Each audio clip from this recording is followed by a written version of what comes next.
Bueno, ¿cómo se imaginan que eran las primeras reuniones eh, una vez que ya los discípulos vieron partir al Señor Jesucristo? ¿Cómo eran esas primeras reuniones? Clandestino, ¿no? Clandestinas, ¿cierto? ¿Por qué eran clandestinas? Porque eran perseguidos Sí. ¿Quiénes eran los que los perseguían?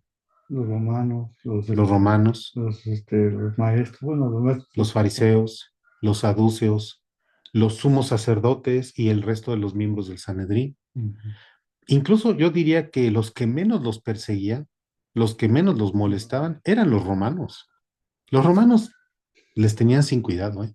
Porque decían, si se levanta otra revuelta o si siguen insistiendo, pues los aplacamos. Los que realmente estaban muy preocupados de lo que estaban viendo Los eran fariseos. los fariseos. Ahora, vamos a regresar al momento en el que ya había ocurrido esta predicación de Pedro, ¿se acuerdan? De la conversión que hubo de más de 3,000 personas. Después se fueron sucediendo otros hechos. Hoy vamos a ver otro de los acontecimientos que se dieron posteriores a eso. Vamos a ir a Hechos, capítulo 3, y en los primeros dos versículos dice, aquí está hablando de lo que estaban haciendo ya Pedro y Juan. Y aquí vamos a notar algo que sí nos va a llamar la atención con respecto a lo que acabamos de decir, de que esas reuniones eran clandestinas, las hacían en sótanos, los hacían en lugares escondidos, se reunían el primer día de la semana porque no se podían reunir el sábado. El sábado, recordemos que era el día que tenían consagrado para el reposo, de acuerdo a las ordenanzas propias del Señor, de nuestro Señor Jehová. Pero aquí ellos lo que hacían era que justamente se reunían al día siguiente, el primer día de la semana. Pero vamos a ver aquí qué sucede en estos dos primeros versículos de Hechos 3. Dice Pedro y Juan, allá en Hechos, Pedro y Juan subían juntos al templo a la hora novena, a la de la oración. O sea, aquí ya vemos algo que está cambiando. Dice que ya subían, ¿a dónde? El templo. O sea, ya no se estaban escondiendo, El templo. ya no se estaban escondiendo, ¿eh? Y era traído un hombre cojo de nacimiento, a quien ponían cada día a la puerta del templo, que se llama La Hermosa, para que pidiese limosna de los que entraban en el templo. Ahora, cuando dice aquí que iban al templo a la hora novena, ¿ustedes saben cuál es la hora novena? No eran las 9 de la mañana, Ujú. No, no. La forma de medir el tiempo o las horas en aquel entonces era diferente. Las horas prácticamente, el día iniciaba a las 6 de la mañana. O sea, medían conforme iniciaban las actividades del día. No decían las 12 de la noche, sino decían la hora primera. Y la hora primera en las 6 de la mañana. mm, Entonces, de ahí uno tiene, para uno que tenga que entender a qué se refiere la hora novena, pues yo digo que es hasta cierto punto fácil. Lo que hacemos es que al número 6 le 6:15, sumamos el número, 3 de la que tarde. son 9, y nos da que son las 15 3 15 horas. horas, o sea, las 3 de la tarde. Entonces, cuando tengamos ese tema de leer algo que nos diga la hora sexta, la hora novena, siempre a ese número le sumamos las 6 y con eso nos va a dar la clave de a qué hora se refiere. Entonces, esto quiere decir que para situarnos en el momento estaban yendo al templo a las 3 de la tarde. Dice que es la hora que dice aquí que era la de la oración. Ujú. A esa hora estaban yendo ellos al templo, ¿no?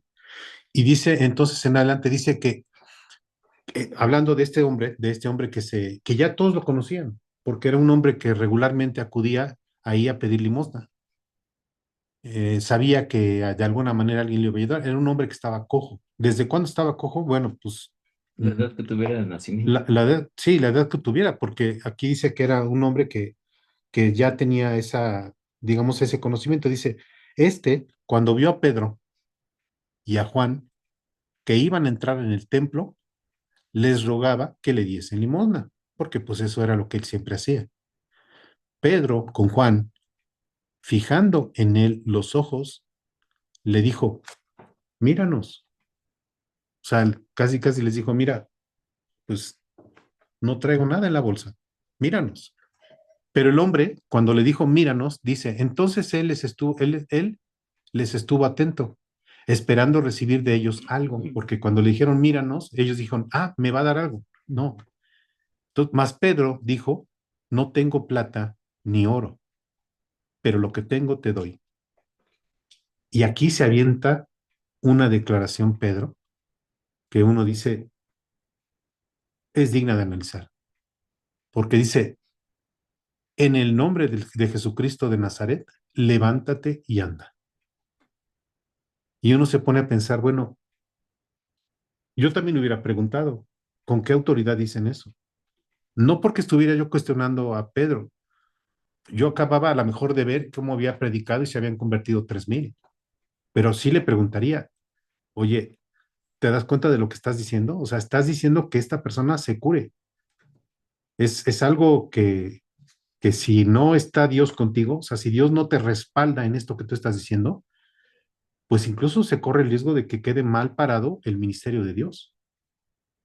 Yo no sé qué tan necesario era en ese momento decirle a una persona, levántate y anda, pero vamos a ver, de acuerdo a los acontecimientos, que sí era importante hacerlo de esta manera. Dice, y tomándole por la mano derecha, o sea, él se entiende que estaba pues en el suelo, ¿no? Dice, le levantó y al momento se le afirmaron los pies y tobillos. ¿Cómo sería su padecimiento? No sabemos exactamente, pero lo que sí es que seguramente estaban muy atrofiados sus músculos, sus articulaciones, porque pues había sido cojo. Entonces seguramente andaba con un bastón y el pie que no podía usar, pues estaba completamente atrofiado. Pero dice aquí que se levantó, dice, y saltando, o sea, no solo se puso de pie, sino dice que y saltando se puso en pie y anduvo. Y entró con ellos en el templo. Ya no estaba, ya no le importaba la limosna. ¿Vemos? O sea, ya dejó, No, pues es o que sea, ya, es que, oye, sí, tiene pues, que abrir sí, la cabeza así para seguir exacto. Dice, pidiendo. oye, yo pedía limosna porque era cojo, pero yo no soy cojo. Entonces déjenme entrar al templo con ustedes, porque yo creo que una de las cosas que le vieron a la mente es decir, ya voy a tener una vida normal, voy a poder trabajar, voy a poder hacer cosas. Bueno, dice aquí que andando, saltando, alabando a Dios. Ahora, este hombre, ¿dónde está hoy? ¿Estará vivo todavía? Yo creo que no. Yo creo que hace muchos años que Hoy, murió. Entonces, ¿de qué sirvió haberle curado que fuera cojo? Si de todas maneras iba a morir.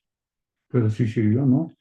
El tema es lo que trascendió en el momento y cómo eso hizo que se movieran las conciencias y cómo eso lo utilizó posteriormente Pedro para predicar, para explicar, para decirle a la gente cuál era ese propósito. Entonces seguimos ahí en el versículo 9. Dice, y todo el pueblo le vio andar y ¿qué más? Y alabar a Dios. Alabar a Dios. Ahora, si este hombre, por un lado, era cojo, después recuperó el poder caminar, pero aquí está lo más importante, alaba a Dios. Entonces, ¿cuál fue el verdadero regalo que recibió o el más grande regalo que recibió este hombre? Conocer a Dios. Conocer a Dios. Pues aquí vemos que no es lo relevante el haberle curado el que fuera cojo, sino el que ahora él está alabando a Dios. Porque como acabamos de decir, él ya se murió, sí, pero no se perdió su alma. Pudo haber quedado cojo, ¿eh? Pero el tema era que Dios tenía la voluntad de que él conociera a Dios, pero que también recibiera la salud para testimonio de todos los demás, que fue de alguna manera lo que en varias ocasiones hizo el Señor Jesús. Los milagros, las sanaciones, las resurrecciones que él llegó a hacer, ¿qué fue el propósito? No fue revivirle la vida a Lázaro, no fue revivirle la vida a la niña que resucitó, era el testimonio que le daba a los que estaban viendo, ¿sí? Para impactar y para justamente mostrar esas credenciales que él tenía de ser el Hijo de Dios. Dice, sí, ¿no? Ahora hay otra parte importante, ¿no? En cuanto decías tú que por qué, qué tan relevante era o que el atrevimiento de Pedro en ese momento de decirle al cojo, levántate y anda. Recordemos que cuando Jesús estuvo con sus discípulos, antes de que él se fuera, les dijo, y en mi nombre echaréis fuera Ujú, demonios. O sea, ujú, iban a hacer toda clase de milagros. ujú, ¿Cuál fue el atrevimiento de Pedro aquí? No era ningún sí, atrevimiento. Él estaba seguro. cierto, Ujú, completamente seguro de que estaba apoyado sí, por parte del Padre, no de Dios. Y eso lo vio en el primer mensaje que él dio cuando los 3,000 convertidos. Entonces aquí ya no es una coincidencia, Ujú. ni es un atrevimiento tampoco de él, sino obviamente el plan era que la gente a través de todos estos milagros Sí. como Jesús fueran conociendo, fueran presentándose el Evangelio y de tal manera que impactara y dijeran, no son personas comunes, aunque sabían de dónde venían. Hoy en día, bueno, en ese momento ya no eran personas comunes, ya eran personas que Dios había escogido, por lo tanto, Dios había llenado con su espíritu Ujú. y por lo consiguiente les había dado ese poder para hacer toda clase de milagros. Obviamente aquí estribaba en el corazón de los discípulos cómo estaban con Dios, que es como Dios los usaba. Acabas de decir algo clave. Dijiste el espíritu. O sea, ya tenían el espíritu. Es decir, ya no actuaban por cuenta propia. Ni Pedro ni Juan actuaban por cuenta Eran propia. usados. Eran ya instrumentos, claramente. Autorizados, ya. Exactamente. Entonces, sí es cierto, fue un atrevimiento, pero fue un atrevimiento que se refería a la seguridad que ellos tenían, de decir, aquí Cristo, si Cristo me guió para predicarle y se convirtieran 3,000, hombre, que un hombre cojo vuelva a caminar, pues es nada. Y sin embargo, va a ser algo que va a impactar ahora a otro grupo de personas. Bueno, y dice en el siguiente versículo, dice, y le reconocían, en el versículo Yes. 10 dice, y le reconocían que era el que se sentaba a pedir limosna, o sea, no era un cuate ahí que acababa de llegar a ese lugar, dice, a la puerta del templo la hermosa, y se llenaron de asombro y espanto, ¿sí? Por lo que le había sucedido. Y teniendo, en el siguiente versículo se dice, y teniendo asidos a Pedro, o sea, el cuate los tenía porque estaba tan gozoso y tan impactado que no los quería soltar. Los tenía, dice aquí, los tenía asidos, dice, a Pedro y a Juan, el cojo que había sido sanado, todo el pueblo atónito concurrió a ellos al pórtico que se llamaba de Salomón. Entonces, aquí vemos una serie de acontecimientos que se están dando y que a lo mejor todavía no alcanzamos a entender cuál es la trascendencia o qué es lo que se está fraguando, qué es lo que está gestándose, en este caso en la parte de la intención de Pedro. Vimos que Pedro y Juan iban con la intención de orar al templo, pero se encontraron con este hombre y tal vez ahí entendieron que ese día había que hacer algo diferente, algo que Dios les había predestinado a hacer. Dice en el versículo 12, viendo esto, Pedro respondió al pueblo. Y ahí es donde viene justamente el cuestionamiento y viene justamente la confrontación de lo que él les está diciendo.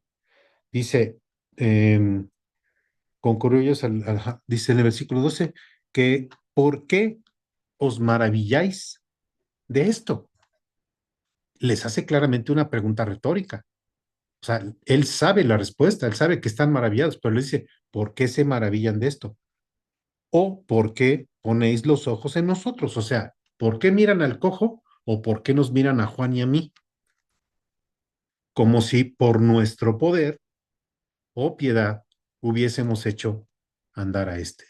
No me pongan los ojos a mí, ni volteen a ver al cojo, volteen a ver el poder de Dios. Y ahí viene el mensaje. Eso es lo que dice justamente Pedro. Ahí viene el mensaje, porque fíjense, aquí es donde empieza lo bueno.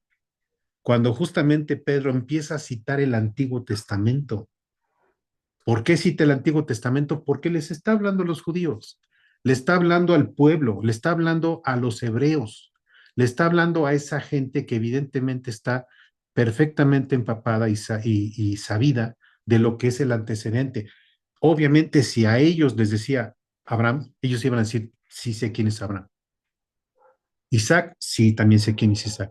Jacob, también sé quién es Jacob. Les está hablando en su idioma, les está hablando en su terreno, se está metiendo en la forma en la que ellos están esperando que les hable. Entonces dice, el Dios de Abraham, de Isaac y de Jacob, el Dios de nuestros padres, o sea, los tuyos y los míos, ¿eh?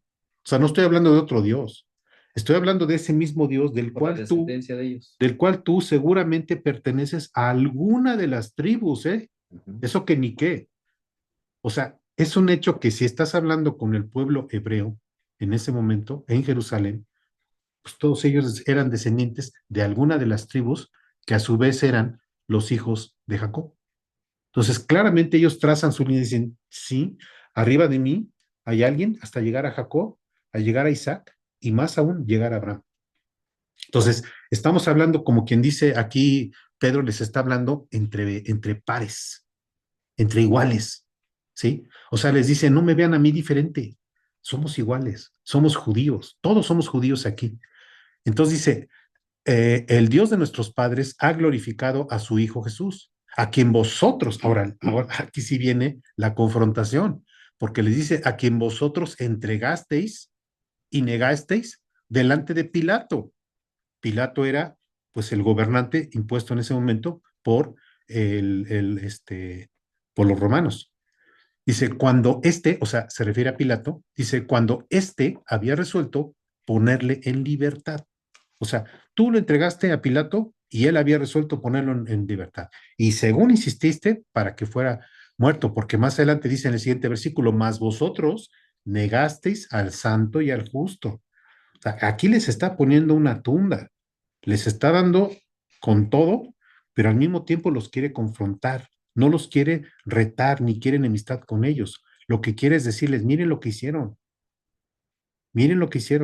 entiendan, capten que esto fue lo que hicieron. Dice, negasteis al santo y al justo y pedisteis que se os diese un homicida, es decir, Barrabás. Cuando ellos les dijeron, ¿a quién quieres que libere? Dijo Pilato, ellos eligieron a Barrabás. Entonces, yo creo que en este momento más de uno ya está como que entrando en conciencia y empezándose a dar cuenta de lo que estaba pasando. Dice, y matasteis al autor de la vida, o sea, al creador, porque es hijo de Dios y porque es Dios, a quien Dios ha resucitado de los muertos, de lo cual nosotros, que dice él, somos testigos. Y por la fe en su nombre, a este que vosotros veis y conocéis, le ha confirmado su nombre, y la fe que es por él ha dado a esta completa sanidad. O sea, ahí se refiere, cuando dice a se refiere al cojo. Dice, ha dado a completa sanidad en presencia de vosotros mismos. Aquí ya les dijo, ni me veas a mí, ni veas al cojo. El que está haciendo todo esto es el Señor Jesucristo, al que tú crucificaste, al que tú entregaste, al que tú desechaste y preferiste a Barrabás, es ese Señor Jesucristo. Pero no te preocupes, tienes manera todavía de arrepentirte, tienes manera de reconocerle si estás con esa disposición y quieres precisamente regresar por donde viniste, ¿no?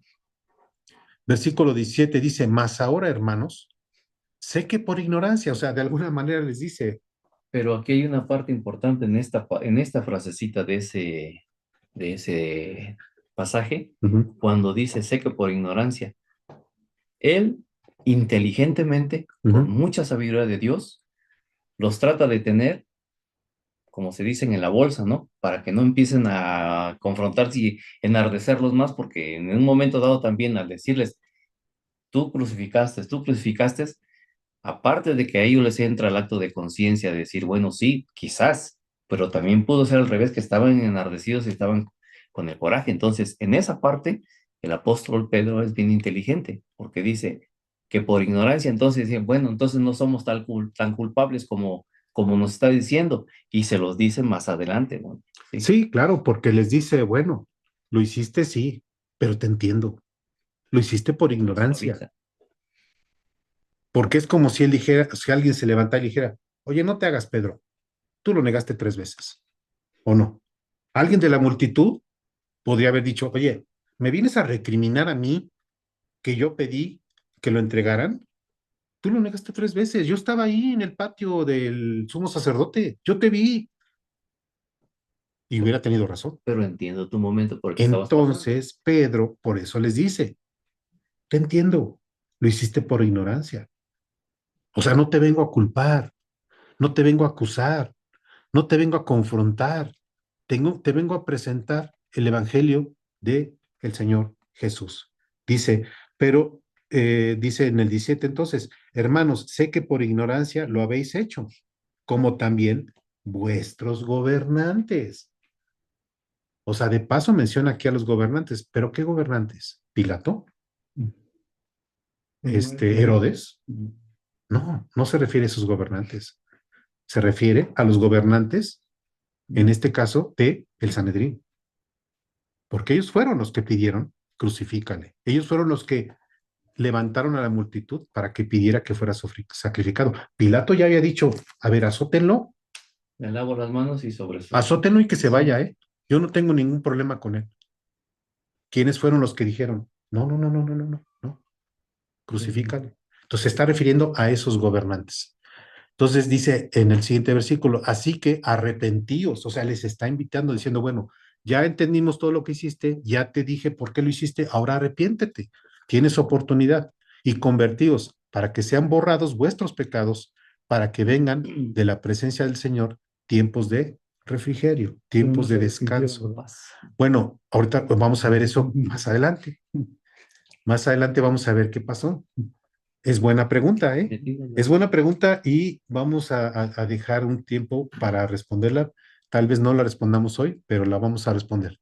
Dice, y él envíe a Jesucristo, pero fíjense, aquí podríamos decir, dice, para que vengan de la presencia del Señor tiempos de refrigerio, y él, o sea, se refiere a Dios Padre, envía a Jesucristo que os fue antes anunciado.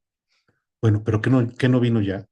¿Qué no ya fue muerto? ¿Qué no ya resucitó? Ah, bueno, veamos lo que dice el siguiente versículo. Dice, a quien de cierto es necesario que el cielo reciba hasta los tiempos de la restauración de todas las cosas. O sea, les dice, ya desde aquí les está diciendo que va a venir por segunda vez. ¿Eh? Ya les está diciendo, bueno, para que les quede claro, cuando yo me refiero a que va a venir, es que va a volver a venir. Ya vino, ya fue crucificado, ya resucitó, pero va a volver a venir. Entonces dice, la restauración de todas las cosas de que habló Dios por boca de sus santos profetas que han sido desde el tiempo antiguo. Y aquí es donde yo entiendo justamente que esa inteligencia, ese talento, esa capacidad ya estaba provista por Dios. Ya era el Espíritu Santo el que hablaba por Pedro.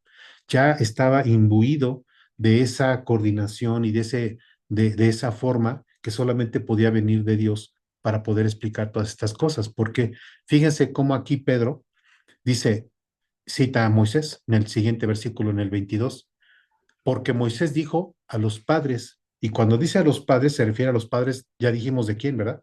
De todos, tanto de él como que está hablando, como de los que están escuchando, incluso de los padres de los del sumos, de los miembros del Sanedrín. Dice, el Señor vuestro Dios os levantará profeta de entre vuestros hermanos, como a mí. A él oiréis en todas las cosas que os hable. Esto lo está citando justamente de Deuteronomio. Si alguien, por favor, me ayuda leyendo Deuteronomio, capítulo 18, versículo 15. Sí, hermano. Me está diciendo ahí que dice usted que va a venir la segunda vez. Ajá. ¿Van a hacer otra vez o va a venir ya como es, vaya? Eso es lo que nos explican libros como Tesalonicenses, como Apocalipsis, donde nos dice de qué manera va a venir. Cuando venga por segunda vez, va a venir ya de manera triunfante. Como rey de reyes, Sí, señor. ya no va a volver a nacer en la Yo tierra. pensé que iban a hacer otra Va a vez. venir, dice la Biblia dice que los muertos en Cristo van a resucitar primero y los que estemos en tierra todavía acudiremos y lo alcanzaremos allá entre las nubes. Pero él va a venir. Pero yo creo que aquí se refiere al milenio. ¿Quién va a venir a establecer su reino? Ujú. Y qué era lo que estaban haciendo el Antiguo Testamento, hablando de ese tiempo. Ok. Ok. Y la forma en que viene, ¿no? Que antes vino como cordero, Sí. según Isaías 53, y ahora viene como rey Como de rey. reyes, como señor de señores, como Exactamente. juez. Sí, Ya no viene ahora a doblegarse, ahora viene a gobernar a las naciones. sí, y es que cuando se habla de que seremos arrebatados, Cristo no bajó a la tierra. Estaba, En la Sí, en las nubes. Por eso dice que seremos seremos llevados, porque dice que los muertos en Cristo irán y los otros, los que estemos, quedado. nosotros no sabemos de quién vamos, de qué grupo vamos a ser, de los que resucitaremos primero o de los que habremos de ir, porque seríamos arrebatados, dice. Arrebatados quiere las decir que nubes. pues, nos van a llevar de la tierra, no, no vamos a esperar a que Él llegue nuevamente a la tierra, ¿no?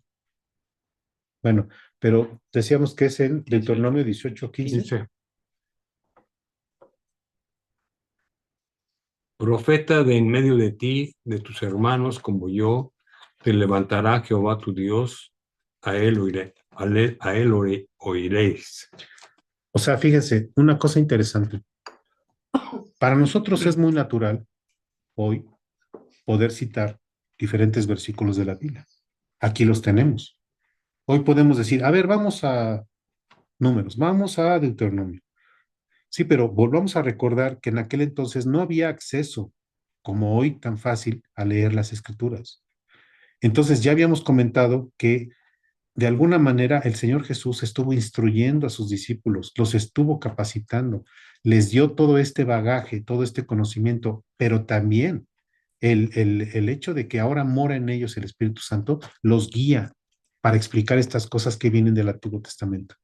O sea, ese hombre, digamos, falto de letras, del vulgo, está citando el Antiguo Testamento, cuando se supone que ese tipo de conocimiento estaba reservado a quiénes, a los fariseos, ¿a quién más? Pues me imagino que a los hijos de ellos, ¿no? A los descendientes que estaban Sí. quedando, y nada más a ellos, al pueblo, ¿no? El pueblo prácticamente tenía que creer lo que los sacerdotes decían. Pocos de ellos tenían acceso justamente a escudriñar y a poder leer las escrituras. Era muy complicado. Aquí lo interesante es cómo Pedro, con qué autoridad y con qué liberalidad está Sabe todo, ¿no? citando versículos, aunque no dice, váyanse a Deuteronomio. No, no, claro, porque además entendamos que en aquel entonces no había la división de libros que hoy tenemos, no había la nomenclatura que hoy tenemos. Son nombres que se les han dado a través de traducciones y de otro tipo de acontecimientos. Por eso es que aquí él nada más cita y dice, Moisés dijo esto. Bueno, si quieren saber dónde lo dijo, váyanse a los rollos que están ahí en el templo y ahí lo van a encontrar. Entonces dice, el Señor vuestro Dios os levantará profeta de entre vuestros hermanos. Por eso Jesús es judío y nació como judío. Como a mí, a él oiréis en todas las cosas que os hable. Y toda alma que no oiga a aquel profeta será desarraigada del pueblo. Y todos los profetas desde Samuel en adelante, o sea, aquí exhibe también Pedro que no solamente conoce esta cita que dijo Moisés, sino después habla de Samuel y dice Samuel y los que vienen adelante, ¿eh?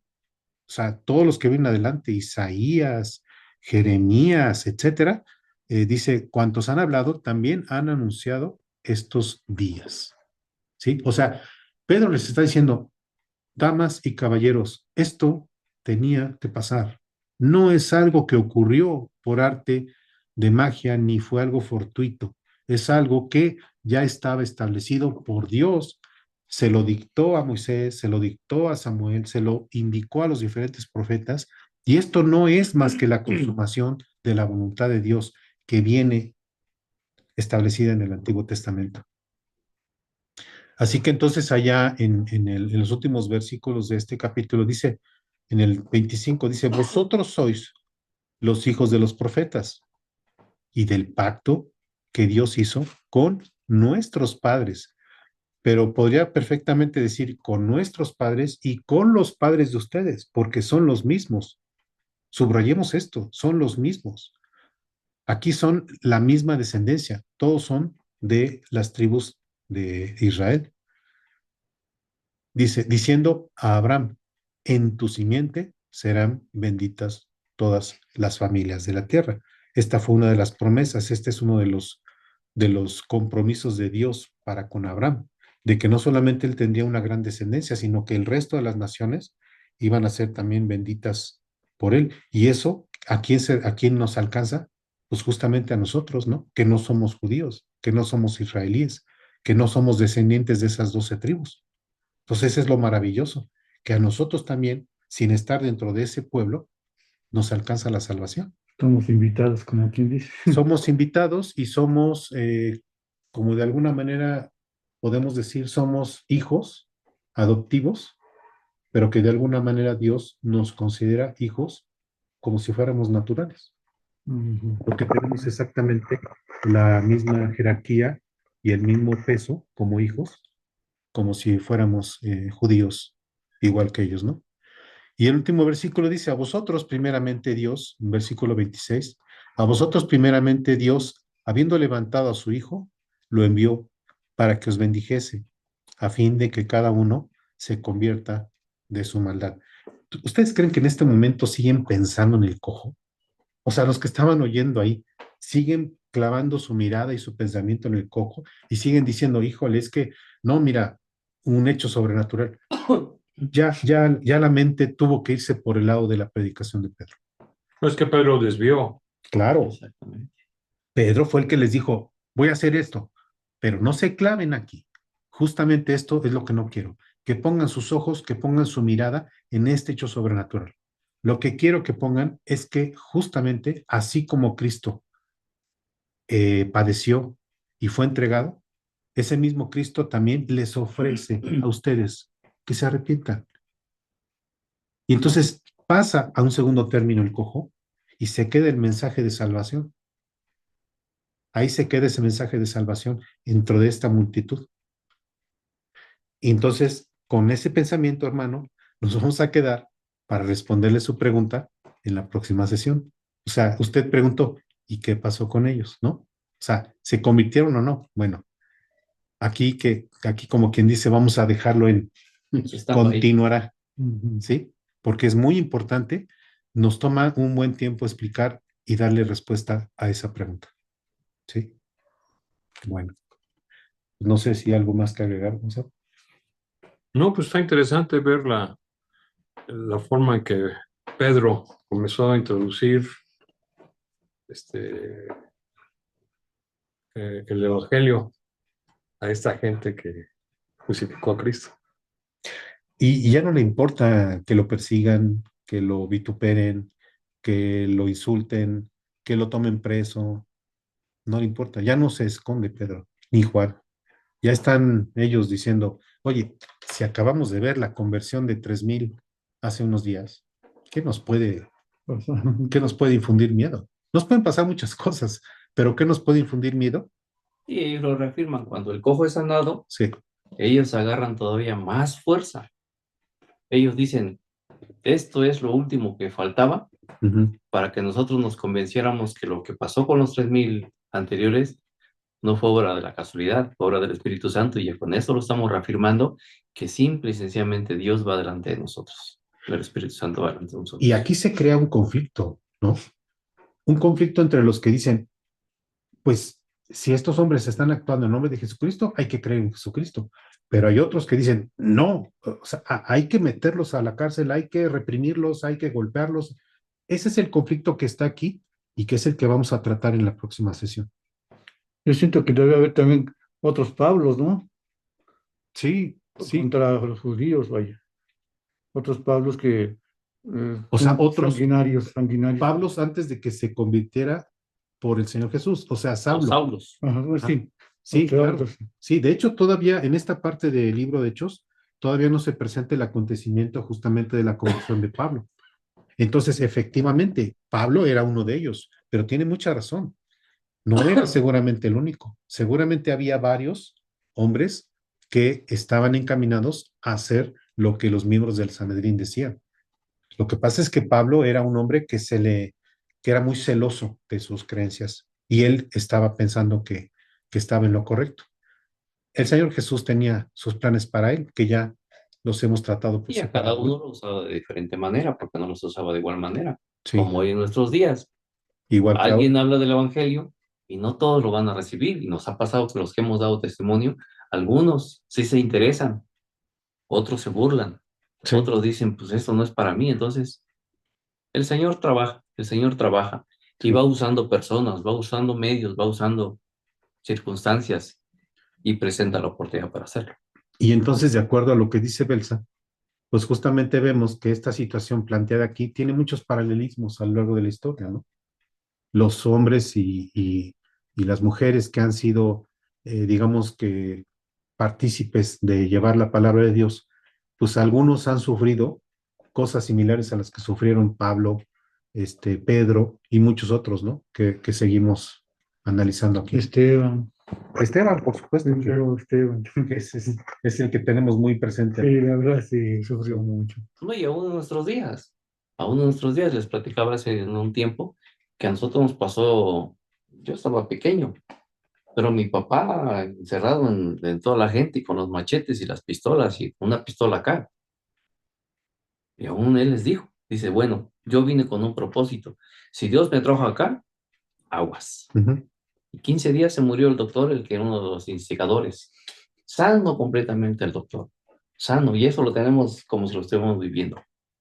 Su esposa era una de las lideresas del, ¿cómo se llama? Dentro del clero católico. Ay, no sé, como que las que, ¿Apostolado? no sé, ¿De ese pueblo? ajá, como las que llevan el catecismo y todas esas cosas con las mujeres. Pues no sé si la diócesis. No sé cómo se llama, lo ignoro. Su esposa también y los dos, pues bien sanos, el señor bien, ni siquiera, y doctor, porque era un doctor. 15 días después de eso, ¿cómo? No lo sabemos. El doctor muere de un paro cardíaco. Adiós. Y la gente todavía no entendía. 15, 20 días después, la esposa, adiós. Los dos murieron en menos de un mes.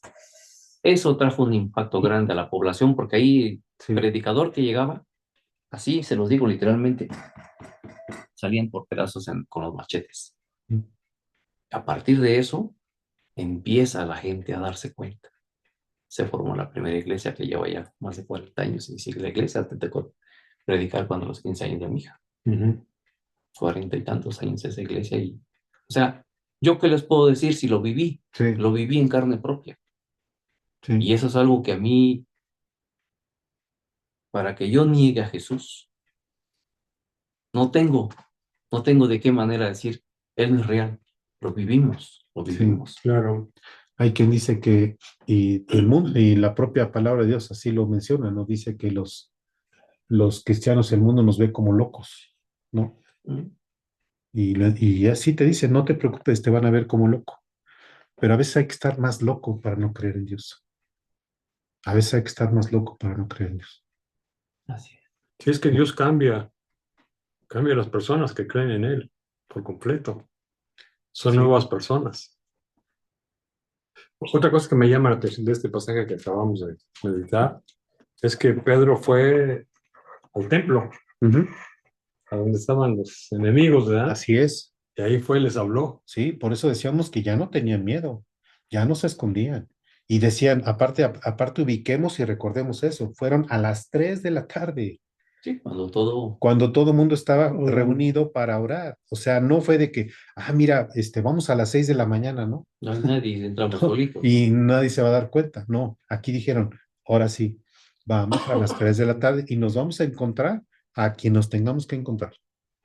Sí, Y yo creo que eso nos enseña a nosotros que eh, eso que hacían era, ¿cómo se dice? tener valentía. Sí, no solamente valentía, pero empujones, o sea, Mm. entrega. Ay, no sé qué es la palabra que quiero. Arrojados. No, pero se metían. Sí, o sea, y Sí, eran muy seguros de lo que estaban sí, predicando. sí, es una entrega.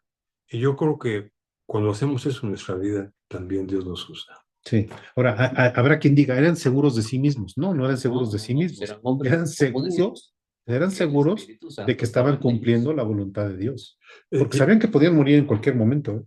¿Eh? yo le decía esto porque yo he sido así en mi vida, ¿verdad? Me he metido. Cuando hay algo que hacer, me meto hasta adentro. Si me van a hacer algo, pues, ¿qué importa?